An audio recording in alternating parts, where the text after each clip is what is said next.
Chapter 82. While Jesus is teaching, his disciples come and marvel because he speaks with the Samaritan. Many people from Sychar come to see Jesus. He speaks to them. With his disciples he goes to Sychar and remains for certain days. While Jesus yet was talking to the woman at the well, the 6 disciples came from Sychar with the food. And when they saw him talking to a woman of Samaria, and one they thought a courtesan, they were amazed. Yet no one asked him why he spoke with her. The woman was so lost in thought and so intent on what the master said that she forgot her errand to the well. She left her pitcher and ran quickly to the town. She told the people all about the prophet she had met at Jacob's well. She said, "He told me everything I ever did." And when the people would know more about the man, the woman said, "Come out and see." And multitudes went out to Jacob's well. When Jesus saw them come, he said to those who followed him, You need not say, it is 4 months before the harvest time. Behold, the harvest time is now. Lift up your eyes and look. The fields are golden with the ripened grain.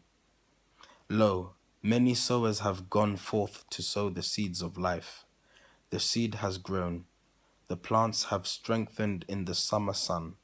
The grain has ripened, and the master calls for men to reap.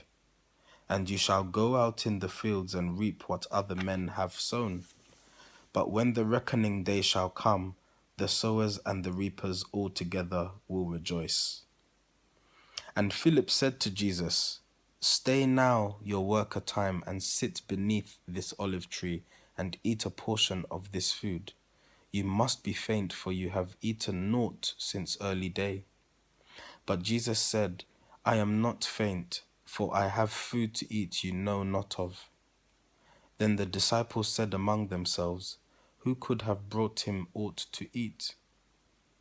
They did not know that he had power to turn the very ethers into bread. And Jesus said, The master of the harvest never sends his reapers forth and feeds them not.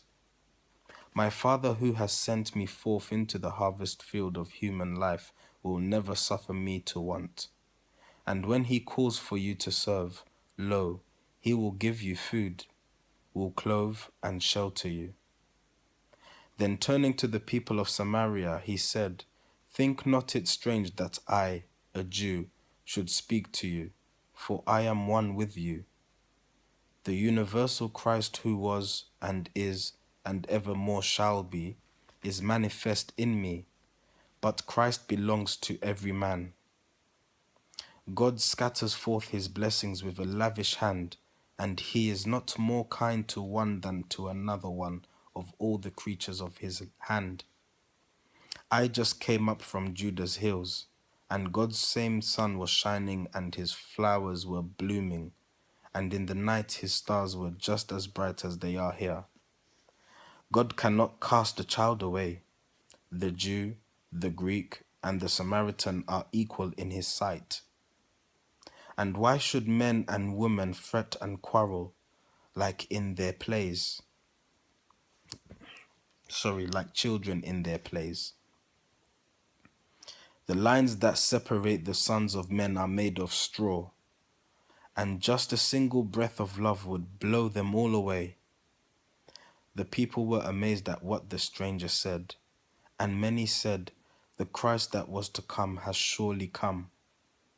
And Jesus went with them into the town and tarried certain days.